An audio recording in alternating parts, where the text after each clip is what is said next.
When a Hollywood legend steps onto a late-night stage, the expectation is respect. The lights dim, the band fades out, and the crowd prepares itself for laughter, stories, and maybe a little nostalgia. But what happens when the host decides to push too far, to turn reverence into ridicule, to break dignity for the sake of cheap laughs? That's the moment Sylvester Stallone walked into one of the most unexpected confrontations late-night television has ever seen. What began as harmless banter would unfold into something sharper, more personal, a war of words that left audiences questioning who truly held the power. It was another evening in Los Angeles. The air outside the studio was thick with chatter. Fans waiting in long lines, holding posters of Rocky and Rambo, eager for a glimpse of the man whose movies defined resilience for generations. Inside, the studio was alive with energy. The jazz band wrapped up its opening number, their brass notes fading into the hum of anticipation. The cameras rolled, the applause sign lit up, and Jimmy Kimmel stepped onto the stage with his familiar grin. He clapped his hands, soaking in the cheers, then raised his voice over the excitement. "Tonight," he said, pausing for effect, "we have a very special guest, a man who turned mumbling into an art form, who proved that jogging upstairs could inspire the world, the one and only Rocky Balboa himself, Sylvester Stallone." The crowd erupted. The applause wasn't just enthusiastic, it was reverent. Stallone walked out slowly, his presence magnetic even after decades in the spotlight. He was dressed sharply, a tailored blazer with a dark shirt, his expression calm but warm. He waved to the audience, that iconic crooked smile still intact, and shook Jimmy's hand before settling into the chair. "It's good to be here," Stallone said, his voice as gravelly and distinctive as ever. "Good to have you, Sly," Jimmy replied, leaning in with that mischievous sparkle in his eyes. "I was told you'd be bringing wisdom, experience, maybe a few unintelligible syllables, and a protein shake." The audience laughed.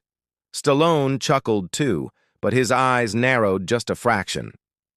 "Well, I left the protein shake backstage," he said smoothly. "Didn't want to outshine your kale juice."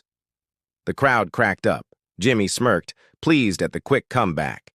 "Touché," he said. "So let's talk about your new movie. Another action flick? Or did you finally decide to try something with, a plot?" The audience chuckled, though a little awkwardly. Stallone kept his expression neutral. "It's a story about redemption, a veteran facing the ghosts of his past. Something that speaks to real-world pain." "Deep," Jimmy said in mock awe. "And here I thought it was just another excuse to flex your biceps on screen." The audience tittered nervously. Stallone didn't laugh. His reply was even, deliberate. "Sometimes pain needs muscle, not to show off, but to carry the weight." The atmosphere shifted. The room grew a little cooler. Jimmy tilted his head, amused. "Wow, that's poetic. Did Rambo teach you that? Or was it Rocky?" Stallone leaned back, his gaze steady. "Funny. I always thought comedy should punch up, not down." Jimmy raised his brows, a touch surprised at the jab. "Hey, I'm just having fun," he said quickly. "Don't want to get people knocked out on live TV." "Don't worry," Stallone replied. "I only hit back when it's scripted." The tension thickened. The audience sensed it. What had begun as playful banter was hardening into something else. Jimmy tried to steer things back. "All right, let's go back. The first Rocky film. You wrote it in 3 days, right? Did you just run out of crayons?" A ripple of discomfort passed through the audience. Stallone paused, then spoke with quiet steel. "I wrote it with everything I had, while sleeping in a bus terminal, while trying to sell my dog just to eat. So no, crayons weren't exactly the priority." The audience went silent. Jimmy blinked, caught off guard. Stallone leaned forward, slightly, his voice lower. "You know, Jimmy, sometimes you break jokes. Sometimes you break dignity. Be careful which one you're breaking tonight." The air thickened. The gloves were off. What was meant to be a routine interview had turned into something else, a duel. Jimmy forced a laugh, trying to regain ground. You know, Sly, you should try stand-up comedy. That comeback was almost intelligible. Stallone didn't flinch. And you should try honesty sometime. Might shock your audience. The crowd let out a collective ooh. The tension ratcheted higher. Jimmy, enjoying the challenge, pressed further. Let's be honest. You've made more sequels than Hollywood. Has original ideas. Ever think of just letting it go? Stallone crossed his legs slowly, his voice calm but sharp. I keep telling stories people want to hear. Maybe that's what bothers you. Jimmy smirked. Or maybe it's that you keep playing the same guy with a new haircut. Stallone's gaze sharpened. Better than being the same host with the same jokes, the audience roared. Jimmy smiled tightly, hiding his frustration. Okay, touché.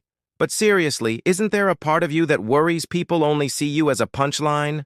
Stallone leaned in, his eyes locking onto Jimmy's. Only when hosts like you try to write the jokes. Let me remind you, Rocky wasn't just a film. It was hope. For people who had none. The studio shifted again. The applause this time wasn't just supportive. It was emotional, heartfelt. Jimmy faltered, then tried a new angle.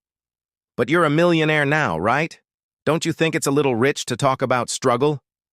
Stallone's voice deepened. Struggle doesn't expire with a paycheck. It leaves scars. It teaches you to recognize when your existence is being used as someone else's punchline. The audience hushed. For the first time, Jimmy looked uneasy.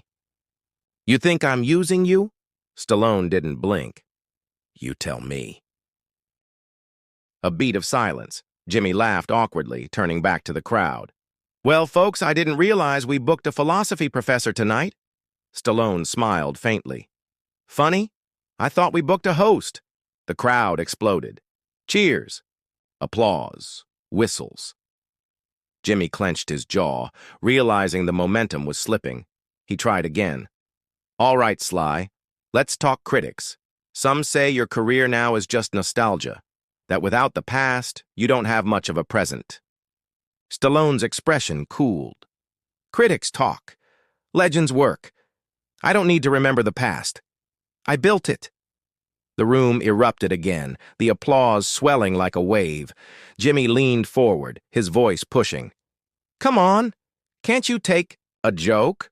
Stallone's smile faded. Can you take the truth? Silence, the kind that swallows a room whole. Jimmy fumbled a laugh. Well, we'll be right back after this short break, if Stallone doesn't hit me before then.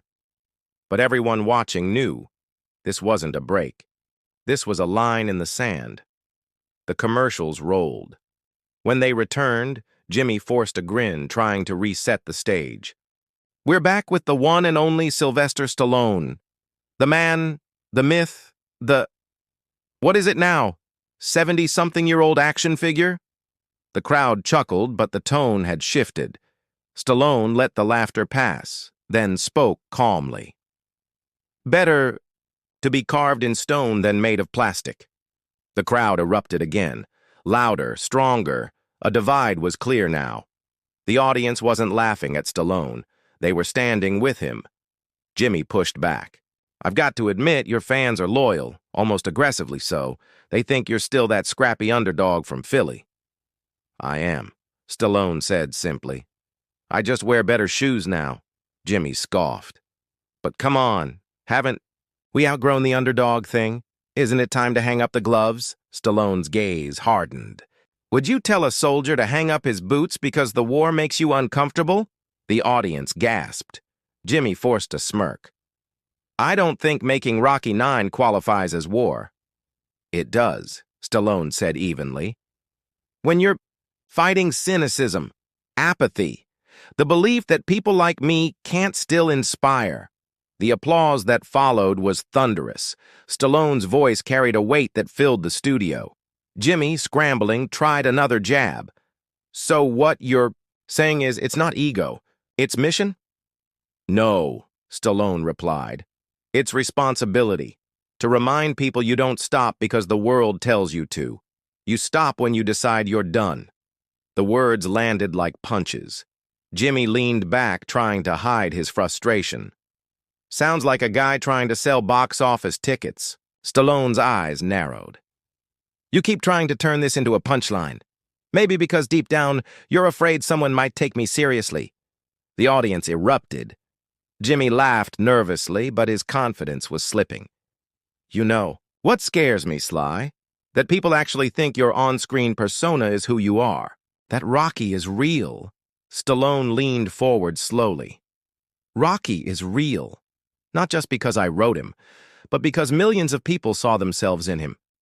He's a mirror, Jimmy. Something you seem to avoid looking into. The blackout that followed wasn't awkward. It was electric. The clash had crystallized. And for the first time, Jimmy wasn't in control. The audience watched, breathless. Stallone stood slow and deliberate. His voice carried authority. I've taken enough hits, and I've given enough to this industry, to this audience, to the spirit of storytelling. I don't need to sit here and be turned into a cheap punchline. Jimmy stood too, panicked by the optics. Whoa, wait, are you leaving? We're not.